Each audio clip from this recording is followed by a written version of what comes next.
it is time to begin. All right. First off, thanks so much for coming tonight to Malvern, our little home, our little community. I will say, just on the logistics side, all of our poetry is 20% off because of National Poetry Month. So please browse around, buy some books, eat some cheese, because I do not want to eat all of it, and I will. So, like so bad. Okay. All right. So I'm going to go ahead and begin. So we have our first reader of the night, Amanda Johnston. Amanda Johnston earned a Master of Fine Arts in Creative Writing from the University of Southern Maine. Her poetry and interviews have appeared in numerous online and print publications, among them Kinfolks Quarterly, Muzzle, Pluck, and the anthologies Small Batch, Diversity, and The Ringing Ear, Black Poets in the South.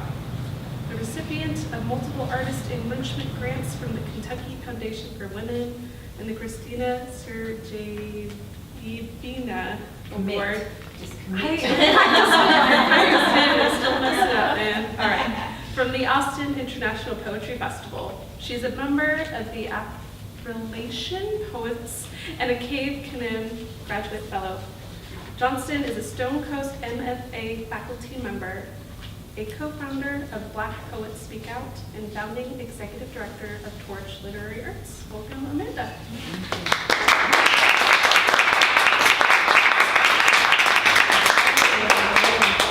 Thank you so much for having us. Thank you so much for bringing your beautiful new book to Austin.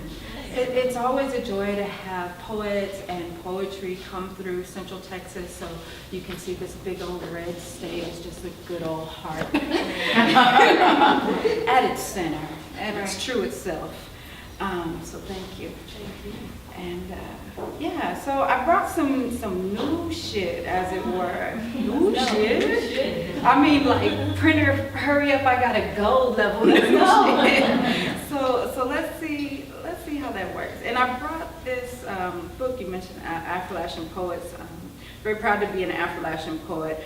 And we have this new beautiful book out, 25 Years of Affrilachian Poets, that recently came out, and I believe is going to be reprinted through the University of Kentucky Press. So I'm very honored, as always, to be a part of the Affrilachian Poets, and I want to read a poem from it first, if I can find it, which is still new, but definitely from Texas. Here it is. I wrote this poem after Sandra Bland was arrested illegally and then found dead in her cell. There is nothing in this world that leads me to believe that she killed herself. And I will continue to say her name. Say Sandra Bland. Sandra Bland. We will not forget you, Sandra Bland. So I wrote this poem and I shared it when we did a silent march and vigil at the Capitol without permit and with no fucks at all. Answer the call. I need you. I need y'all's help. I can't do this by myself. Sandra Bland. Can you hear it? A faint whisper at first trickling in from the ether. A cool hush against your heart. Be still. Listen to the words flicker. I need you. You. Not some other doer busy with the living. You of heart and spirit. Can you hear Sandy speak? It's louder now, burrowing through your spine. Can you feel it?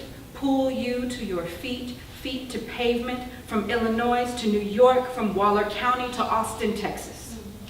This work, this woman, you've seen her in the market, on the street. She is your sister, your friend, your reflection pinned against the mirror. A crack across the glass meant for you to swallow. Spit back. Answer the call. Say her name. Carry it forward into a new world.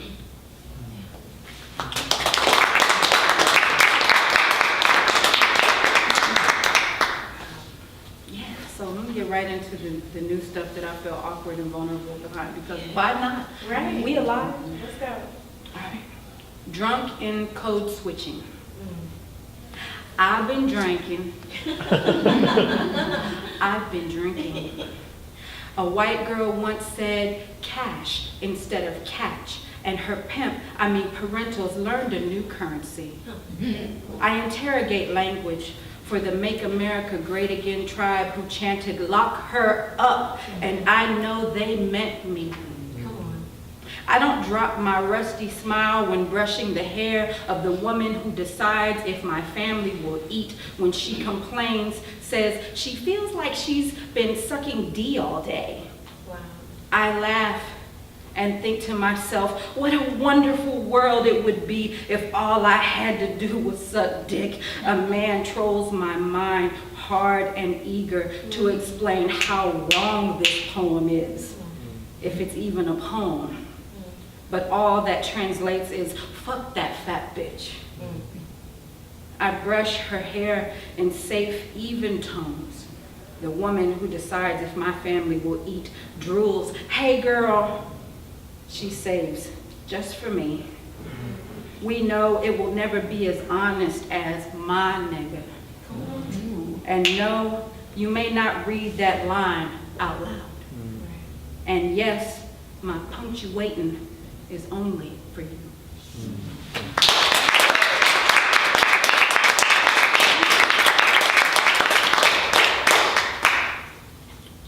Photo.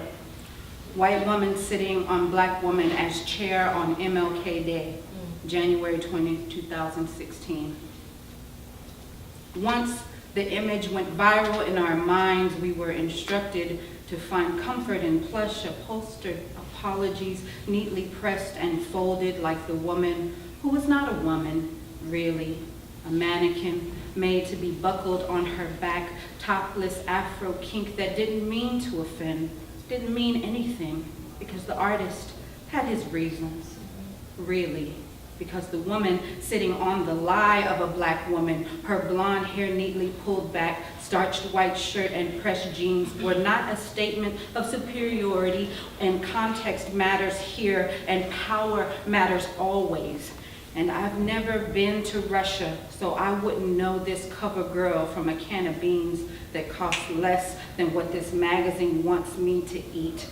But I know I'll pay for this in the end. Even though I'm not buying, the woman on the floor is a mannequin and not someone real, struggling to find the exits, naked in a room full of mirrors without reflection.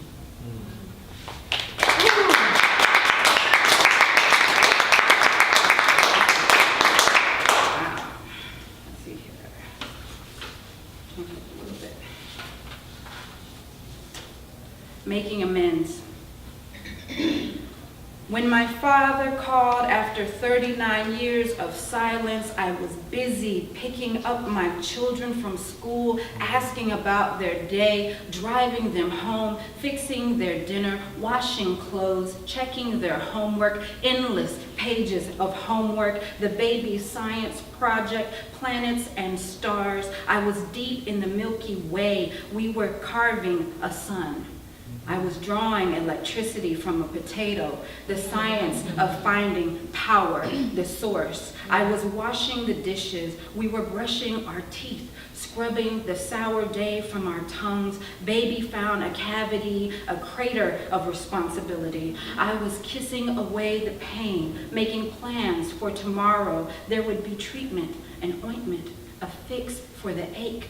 I was busy kissing foreheads, tucking my heart between the sheets, reading stories. We were busy planting dreams in a tended garden with endless rows to till.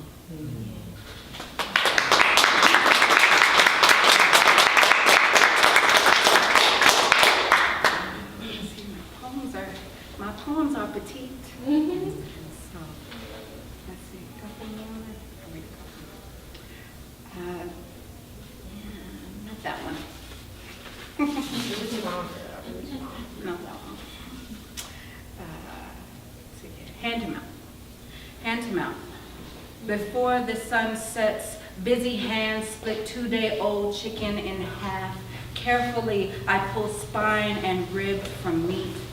I am making this small body, this bird, something new that must be fed once again to hungry mouths pecking at my table.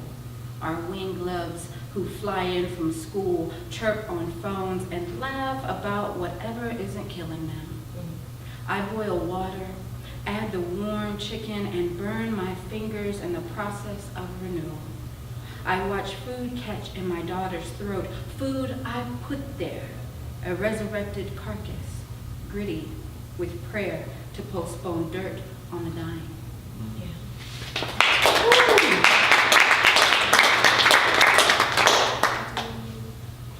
Two more. Thank you so much. When my daughter wasn't assaulted, she shook with fear, or was it guilt, at the officer's unraised hand and smiled. How she leaned away slowly when he called a tow truck instead of backup. How her tears fled when he showed mercy over rage for the couple on the side of the highway, flat tire wasted against asphalt. She couldn't help but look at her white boyfriend pacing along this strip of road and wonder, what if this was a different part of Texas? What if this hero was a different shade of power? Would she be so lucky, or was it luck, if the absence of a known pain is just a heavy hand in repose?